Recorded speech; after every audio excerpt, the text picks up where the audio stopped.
Thank you so much for joining us on the Dwelling Show. I'm your host, Ola Dantes. I've got Dave Mason with us today. Fantastic guest. Cannot wait to jump in with you. How you doing, Dave? Fantastic, Ola. Great to be here. Yeah, and you're actually we were just talking before the show. Yeah, you just talked a ton about your book, Cash Machine. So we're definitely gonna do a deep dive into that book. But before we even do that, can you just kind of tell the Dwell listeners a little bit about who you are, kind of what you've been up to, and what you've been doing? Absolutely. So again, my name is Dave Mason. I live in Jerusalem, Israel, and I'm really someone who just absolutely loves learning. I say my kind of personal mission statement is learn, grow, teach. Are there areas in my life that I feel like I'm really lacking in? How can I learn about those things as effectively as possible? How can I grow from them, apply those lessons? And how can I go and then teach those things to others? And that's really where I was a couple of years ago, where I'd actually made a decent amount of money in my life, but we were in debt and struggling with money because we had made really dumb choices at the same time. And I realized that it's not enough to make a good amount of money. You need to know what to do with it. You need to know how to save it, how to spend it, how to invest it.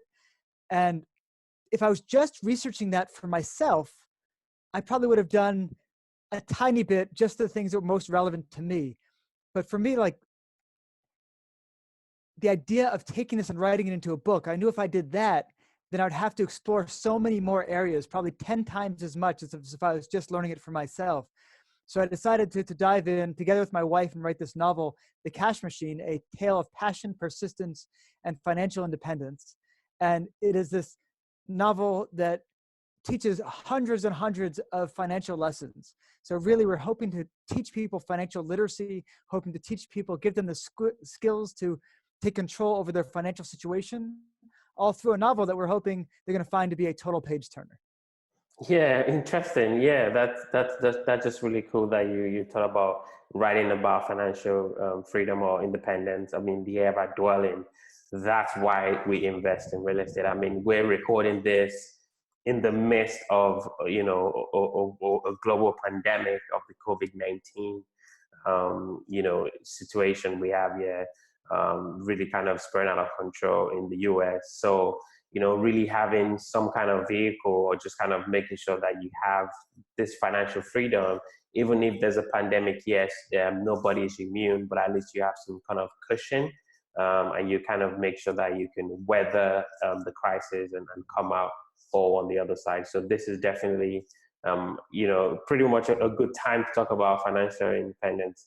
So, I'll just kind of jump into it. So what are the things that you found, I haven't picked up the Cash Machine yet, your book, but what are the things that you found during your research? So there are so many different areas. First of all, it's just the concept of financial independence. I think early on, if I'd had a financial goal, I think I would have hit it very quickly. Part of my struggles was that I didn't know what my financial goal should be. I mean, obviously, when I was not making enough money to support myself, I needed to get to that point. But once I got to that point, I was making suddenly more money than I needed to support myself. I didn't know, well, what should my goal be? What am I trying to hit? And that's when I learned first off with my research in the book about this idea of financial independence, about creating sources of passive income.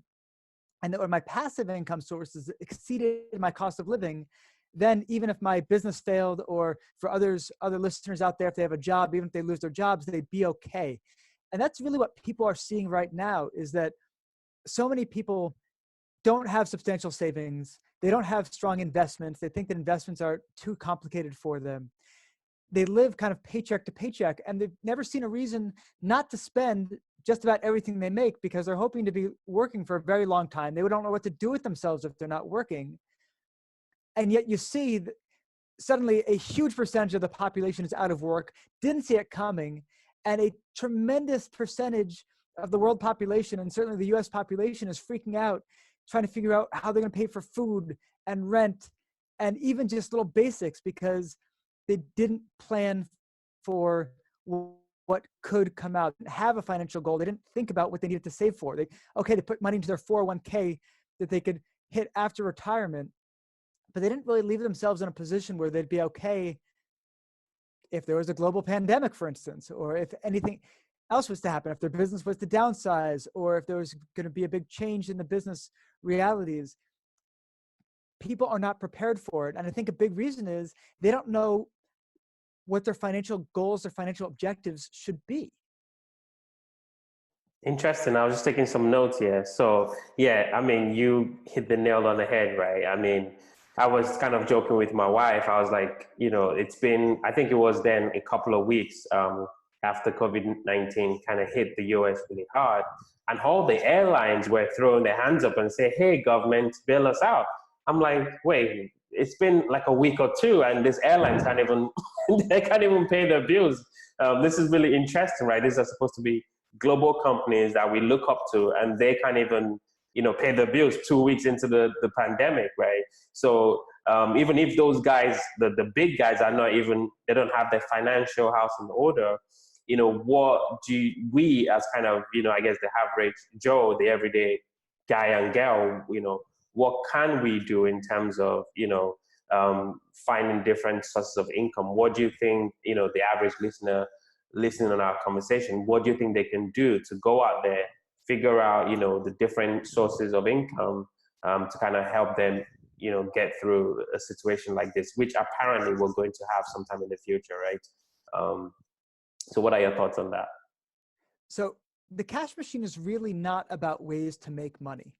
Though we definitely go into lots of different investment possibilities. And I do have thoughts about great opportunities these days with COVID-19. But what I really want to emphasize is that there's far too much focus when people are digging into money to think about how do I make more? And that had been my issue too. I'd been looking into, okay, how do I grow my business? How do I do that? What I wanted to hit was other aspects of, well, what do I do with this money once I have it? How do I spend it intelligently? How do I save it? How do I invest it? And such. So for instance, so many people live at the peak of their income. Raising their income normally just raises their cost of living along with it, because people are used to spending everything they have. So even before you get into how do we make money these days, and there's a whole bunch of side hustles you can do with COVID-19, but for the majority of people out there, they're going to have to accept that they're probably going to make a little bit less for the short period of time. So before they even try to figure out, how do I make more? How do I make more? How do I make more? Stop and look at where your money is going. Stop and say, do I really need to live at the lifestyle that I'm living at now? I think one of the things about COVID-19 is it takes us back to fundamentals. What do I fundamentally need in my life? And we start to see that there's not a lot of it. Like so many of us are locked in our homes. And so the cars and the nights out and the season tickets to the Patriots games, whatever it happens to be, suddenly we see, you know what, we're actually getting by fine without a lot of these things. We're actually able to live much simpler than we've grown accustomed to. And the truth is, we might have to, as a whole, get used to a simpler lifestyle after this. Now, a number of people are going to make a killing and really figure out how to take advantage of the difficult times. The strongest businesses are almost always started in difficult times like this one. But a lot of people are going to have to start and reevaluate where their money is going. And I think that's where a book like The Cash Machine is actually very timely. I think this is the time for people to get a financial education, to learn the things they've been lacking up until now. It really makes sense. Like, you're at home, you've got all this time on your hands. Learn about money before you go and do anything. Before you apply for this job or start this hustle or do anything else, stop, take a breath and say, what do I not know that if I knew it would help me so much get myself out of this hole? What do I need to learn so that when this whole thing passes, I'm smarter than I was before this came? And that's where a book like this really helps. It gives a lot of exposure to hundreds of different areas. There are some things about earning and buying businesses, but even more fundamental things like credit cards and student debt, and how to purchase a vehicle that you're not spending top dollar on, how to be buying real estate that is allowing you to live less expensively, how to be taking advantage of tax strategies. So that, before I started this book, I thought that taxes were required. And, people say that there's two things nobody can escape, death and taxes. After researching this book, I've taken taxes off that list. I now look at taxes as optional, at least according to the US system of taxation. I've learned enough about tax law to see that actually there are people who make a ton of money who legally pay nothing in taxes. And the tax system allows them to do so legally. You know, that suggests to me that so many people out there are actually paying a lot more tax than they need to if they were to stop, take a breath, and think about the ways they're earning their income, the way they're investing their income. They can take advantage of all of these different tax shelters. So there's so many different aspects of money. And I often tell people, start at the top. There's all this idea out there like, oh, I'll cut back on lattes or coffees. I'll brew my own coffee rather than going out to Starbucks. And it's like, don't start at the bottom. Don't start by shedding $1 here and $1 there. Start at your top line. What's your biggest expense? Probably housing. For most people, housing is number one. Taxes are number two, and transportation is number three. Start with those, and you can make gigantic gains if you know what you're doing. Bring all those things way down, and suddenly the amount you need to make is much, much lower, and the possibilities open to you become much broader. Wow, fascinating. I've never really heard, I don't think I've ever heard anyone say that. Don't just go out and start thinking of what you want to make. Is what about what you have now and how you're spending it, right? I really like that philosophy. Like, why don't you kind of look at where your money is actually going to, as opposed to running out there to get more money? Because even if you do get all of that money, you're probably going to spend it all anyway, right? Because you haven't really tackled the root issue, which is really expenses, right? Yeah, so that's a fascinating. I mean, obviously something we use that in evaluating real estate, right? What are the expenses? So I really like that. So if somebody is kind of on board, do you have any tips to get someone's family, like your significant other, because there could be like a differences in philosophy of like, well, maybe your husband wants to buy a nice fancy car, or maybe your wife wants to go every week to get her nails done. I mean, what are the tips for couples in terms of making sure everyone's on the same wavelength? That's a great question. And the answer is learn together. So one of the reasons why we wrote The Cash Machine as a novel is because almost all money books out there are nonfiction books. And they teach a strategy. They say, do this, do this, do this, do this, and you'll make lots of money, whatever it happens to be. The Cash Machine is not like that. Being a novel, I can really present some characters that represent one point of view in what to do with money, and another character that represents an entirely different point of view, and they can argue it out. And I, as an author, don't need to take a side. I think different readers are going to read the book, and they're going to come to different conclusions. Some will want to make greater financial sacrifices in order to build themselves up to financial independence earlier. Others will want to be spending more and enjoying more of their money and say, you know what, I'm willing to work a longer career in order to do that. And I'm not advocating one position or the other. What I'm advocating is learning and understanding different strategies. And in fact, this is a big reason why The Cash Machine was written as a love story, actually. The two main characters are Amber and Dylan, and there's this relationship, and they're trying to work out exactly what their approach is going to be towards money. And they're struggling with it. They're struggling with the different questions that they have and the different strategies that they have. But for me in my life, one of the biggest problems I had around money was that I grew up not comfortable talking about it. I was told that it was a taboo subject. You didn't talk to people about money. It was a very private thing. And so my wife was the same. And so suddenly we get married.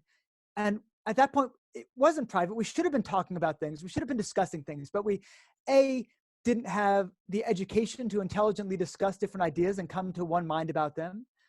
And B, we didn't have the common vocabulary to be even comfortable talking about money. So we each made financial choices that the other one didn't like or they didn't feel comfortable with, but we didn't know, okay, should we do that? Should we not do that? So what I really say to people is read and learn together. It's not that I don't want to have one person on board with financial independence and the other person going a different direction. I really love the idea. So many couples have been reading this book together. And then you read it and you can discuss it. And one of them can say, you know what? I really resonated with what Kyle said over here. And the other one said, no. Dylan's answer to him was so much more on point, and they can debate it. But having a money debate is something that most couples haven't done them. They've had arguments over money. We've all had arguments over money, but having an intelligent money discussion where you each look at a strategy together and really talk about, okay, to what degree do we want to implement this strategy as a family? That most people haven't done. So to me, that's number one. When you're talking about a marriage, it is so important to get on the same page around money and your financial choices. And that starts, number one, with education, and number two, with conversation. And that's what the cash machine can do. If a couple is reading the cash machine together, they will get an education and they'll get a basis for discussion. Like, they can't help but read a chapter together and want to discuss it and figure out how it applies to them.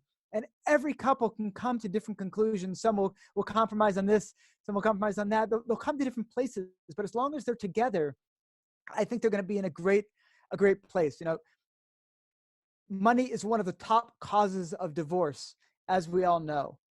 And I really don't think it comes from lack of money. You see money being the top cause of divorce among rich people and poor people alike. So it's not that a certain amount of money or a certain lack of money causes divorce. It's being on different pages. So really learning together and discussing how you want to be implementing these different money ideas and coming up to a communal money strategy that the family can implement together, that to me is the key. Wow, that is so fascinating. You just knocked a preconceived notion I've had for years on its knees. I actually thought, I knew that money was one of the top reasons why people divorced, but then I thought it was because they didn't have enough of it. So now you've actually just really given me a really good idea to go research and definitely pick up the cash machine. What an absolute title! I love it. So we're definitely dwelling into the quick rounds now.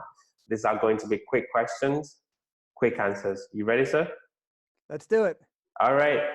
First question. What makes you, Dave, unique? What is that differentiating factor that separates you from the next guy or from the next girl? So first of all, I think it's my obsession with learning ideas and then teaching them through novels. I know very, very few people who teach through stories at all. Most people like to teach whatever that is they know through nonfiction books. And people tend to be experts in an area and they write book after book after book in that one area. Me, I'm not like that at all. I get obsessed about learning things and my books are all over the place. This is my money book. I have another book called The Size of Your Dreams. It's all about how to create goals and manifest goals in your life, teaches a lot of the skills from Think and Grow Rich, all also taught in a novel. And I have a series of biblical fiction that goes into all kinds of different spiritual ideas as well. And each one, like the topics are so distinct because it's not like I'm expert in thing A and I'm teaching book after book after book in thing A. I'm a guy who just loves to learn and loves to teach through stories. So that's what I do. So my books have almost no relation to one another in terms of like the subject matter, because it's just, what am I curious about? I'm curious about so many different things. Okay, I'm going to dive into that area, learn everything I can, and write a novel on the subject to really teach that to others. Fascinating. I really love that. So you're obviously a renowned author. So this question is definitely in your wheelhouse. What was the last book that you read? And what was the one thing that you picked up from that book? So the last book I read actually was a fiction book. It was Tehanu, which is the fourth book of the Earthsea series. And what's interesting is when I first started reading that, I had to compare the series to Harry Potter, wizard goes to school, that type of thing. I don't find that the writing is as grabbing as Harry Potter, but I find that each of the books really hit some very fundamental, very philosophical points. And in this one book, you see this guy who'd been the main character of the first three books, who was this wizard, basically had, in order to save humanity in the end of book 3, had to kind of surrender all of his power. And there was this, in the beginning of book 4, you see what it is for a person to kind of have a purpose they're living for, have a skill they're implementing, have something they're giving to the world, and have it taken away from them. And the book went into a lot of gender topics. It's written by this woman, Ursula Le Guin, and she went into a lot of male and female things and talking about, for a man especially, that when you can no longer do that which is kind of been your purpose in the world, it just takes away so much of who you are. And I think so many people are struggling with that these days. All these people have been working for 30 years and suddenly their businesses are closed and they have to self-quarantine and they're saying, what do I now do with myself? Everything I've built my life around has been kind of taken away from me. Who am I now? And that was just really hit very, very solid in this book, Tehanu. Wow, thank you so much for sharing that. Thank you so much. So, final question: what do you do for fun? You're writing books. You've got your business. You've got a lot of stuff going on. What do you do for fun? So before I was quarantined, I would play Ultimate Frisbee. I enjoyed kayaking and sailing. Those are some of the things I really enjoyed doing. Those have all been taken away at this point. So these days it's a lot more reading and a lot more playing games with my family. That's what we've got. Also, Right. even going for walks. The other day was going for a walk in the park, and the police were like, "No, you can't go there. The Yeah. park is shut down." So it's like even walks, even here in Israel, we've had a much stronger lockdown than you have in the States. Even just walking to the park has been taken away. So Oh wow. it's been it's definitely been an effort of reinventing who we are and what we're doing for fun. So we're doing a lot more with games and a lot more with books. Yeah, yeah, yeah. I mean, Israel is such a beautiful country. You guys, I mean, I've been to Tel Aviv, I've been to Jerusalem, and just beautiful country. Love Tel Aviv. The beaches were pretty. It was just, yeah, beautiful country. So maybe hopefully when I come back, maybe we'll get tea or something. Hopefully, post COVID-19, right? Um, so, can you tell us just a little bit more about where folks can get, the cash machine? And how people can get it, and just give us some information about the book. Absolutely. So you can go to buildmycashmachine.com and get a copy of the book from there and connect with us. We're putting out a whole bunch of things. We have, for instance, there's one chapter of the book that hits some of the most fundamental lessons I wanted to teach, but reader after reader was saying, whoa, this is too sophisticated, this is too hard. So we took that out of the book and we made it into a bonus chapter for anyone who wanted to kind of the advanced skills. So you can get all of that. You can get the book and the bonus, get all of that on buildmycashmachine.com. Dave, you're a legend. Thank you so much for coming on the show. I really appreciate you. Such a pleasure.